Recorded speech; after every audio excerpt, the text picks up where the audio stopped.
ಪ್ರಿಯ ಸ್ನೇಹಿತರೆ, ಗುರುಗಳು ಎಂದರೆ ಕೇವಲ ಉಪದೇಶವಲ್ಲ, ಸಂಕಷ್ಟದ ಕ್ಷಣದಲ್ಲಿ ಕೈ ಹಿಡಿಯುವ ದಿವ್ಯ ಶಕ್ತಿ. ಮಂತ್ರಾಲಯದ ಮಹಿಮೆ. ಲೋಕವಂದಿತ ಗುರು ಶ್ರೀ ಗುರು ರಾಘವೇಂದ್ರ ಸ್ವಾಮಿಗಳು.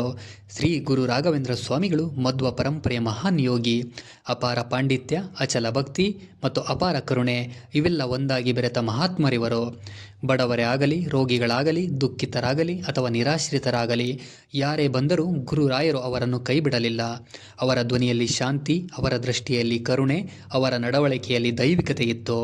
ತುಂಗಭದ್ರಾ ನದಿಯ ಪವಿತ್ರ ತಟದಲ್ಲಿರುವ ಮಂತ್ರಾಲಯ ಗುರುರಾಯರ ಪಾದಸ್ಪರ್ಶದಿಂದ ಒಂದು ಮಹಾಕ್ಷೇತ್ರವಾಯಿತು. ಇಲ್ಲಿ ಅವರು ತಪಸ್ಸು ಮಾಡಿದರು, ಶಾಸ್ತ್ರಗಳನ್ನು ಬೋಧಿಸಿದರು, ಭಕ್ತರ ದುಃಖವನ್ನು ತಮ್ಮದು ಮಾಡಿಕೊಂಡರು. ಮಂತ್ರಾಲಯಕ್ಕೆ ಬಂದವರು ಕೇವಲ ದೇವರನ್ನು ನೋಡಲಿಲ್ಲ, ಒಂದು ಅಜ್ಞಾತ ಶಾಂತಿಯನ್ನು ಅನುಭವಿಸಿದವರು. ತಮ್ಮ ಅಂತಿಮ ದಿನಗಳಲ್ಲಿ ಗುರು ರಾಘವೇಂದ್ರ ಸ್ವಾಮಿಗಳು ಒಂದು ದಿವ್ಯ ಘೋಷಣೆಯನ್ನು ಮಾಡಿದರು. ತುಂಬಿದ ಸಭೆಯಲ್ಲಿ ಅವರು ಹೀಗೆಂದು ಹೇಳಿದರು: ನಾನು ವೃಂದಾವನ ಪ್ರವೇಶ ಮಾಡುತ್ತೇನೆ. ಇದು ಸಾಮಾನ್ಯ ಸಮಾಧಿಯಲ್ಲ, 700 ವರ್ಷಗಳ ಕಾಲ ಇಲ್ಲೇ ಜೀವಂತವಾಗಿ ಭಕ್ತರ ಸಂಕಟಗಳನ್ನು ನಿವಾರಿಸುತ್ತೇನೆ ಎಂದು ಹೇಳಿದರು. ಈ ಮಾತು ಶಿಷ್ಯರನ್ನು ನಿಬ್ಬೆರಗಾಗಿಸಿತು. ಆದರೆ ಗುರುರಾಯರ ಮಾತು ಯಾವತ್ತೂ ಅಸತ್ಯವಾಗಿರಲಿಲ್ಲ. ನಿಗದಿತ ದಿನ ಬಂದಾಯಿತು. ಗುರುರಾಯರು ತುಂಗಭದ್ರಾ ನದಿಯಲ್ಲಿ ಸ್ನಾನ ಮಾಡಿ ಪೂರ್ಣ ಧ್ಯಾನಾವಸ್ಥೆಗೆ ಪ್ರವೇಶಿಸಿದರು. ವೃಂದಾವನದೊಳಗೆ ಪದ್ಮಾಸನದಲ್ಲಿ ಆಸೀನರಾದರು. ಪ್ರಾಣಾಯಾಮ, ಧ್ಯಾನ, ಸಮಾಧಿ ಸ್ಥಿತಿಯಲ್ಲಿ ಗುರುರಾಯರು ಯೋಗ ಬಲದಿಂದ ವೃಂದಾವನ ಪ್ರವೇಶ ಮಾಡಿದರು. ಅದರ ಮೇಲೆ ಶಿಲೆಯನ್ನು ಸ್ಥಾಪಿಸಲಾಯಿತು. ಆದರೆ ಅದೇ ಕ್ಷಣದಲ್ಲಿ ಒಂದು ಮಹಾ ಅದ್ಭುತ ನಡೆಯಿತು. ವೃಂದಾವನ ಮುಚ್ಚಿದ ನಂತರವೂ ಅದರೊಳಗಿಂದ ವೇದ ಮಂತ್ರಗಳ ನಾದ ಕೇಳಿ ಬಂದಿತು ಎಂದು ಭಕ್ತರು ಹೇಳುತ್ತಾರೆ. ಅದು ಸ್ಪಷ್ಟವಾಗಿತ್ತು, ಗುರುಗಳು ಒಳಗಿದ್ದಾರೆ, ಜೀವಂತವಾಗಿದ್ದಾರೆ ಎಂದು.